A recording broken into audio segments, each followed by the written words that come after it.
First of all, thank you, Chris, to give us this opportunity. We are very honored, and we want to bring here some light for what is going on in Brazil. My name is Eduardo Bolsonaro. I'm the most voted ever congressman in the history of Brazil, also son of President Bolsonaro and former chairman of the Foreign Affairs and National Defense Committee.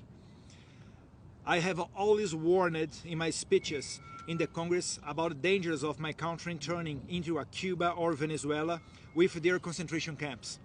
Today, unfortunately, I live in my own movie about the Gulag.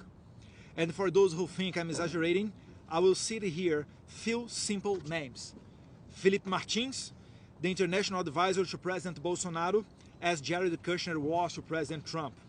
A brilliant young man in his 30s with a promising future, imprisoned by an exception tribunal, accused of a coup d'etat never attempted or planned, and without the hope of minimally fair treatment, as due process and broad defense no longer exists in Brazil.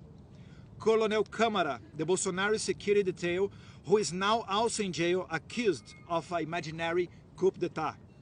And like them, veterinarians, gospel singers, sign language interpreters, comedians as Bismarck Fugas, and even a homeless and a person diagnosed with a high degree of autism, all of them imprisoned, accused of a coup d'etat. It's very clear that all this oppression and cruelty is just a step towards the ultimate goal, to imprison my father, the president who dared to put the interests of Brazilians first. My father is now persecuted and slandered in the most various ways. As in every tyranny, the limit of the ridiculous no longer exists, and he even faces the accusation of having committed the terrible crime of disturbing a whale. That's not a joke. He's criminally charged for passing by a whale on a jet ski. And the most impressionable thing is the complaint was made by Lula da Silva's environmental minister. This is more ridiculous than what Trump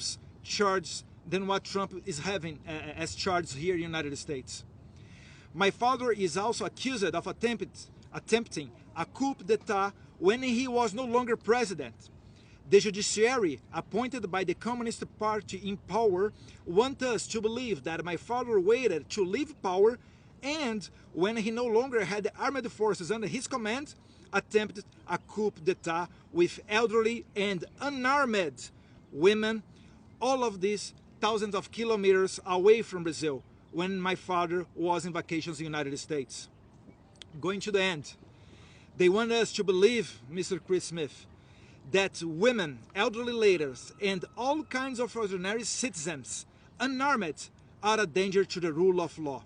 And those violating the rights and fundamental guarantees are the saviors. Ladies and gentlemen, these stories are not something that someone told me. We are living this right now, and with not even a single word from Biden administration, State Department, or any governmental authority from the homeland of democracy, the United States of America. The dozen colleagues that are following me here also will talk about terrifying situations. Brazil, unfortunately, is not a democracy anymore. Thank you. Thank you very much. Thank you, Mr. Eduardo.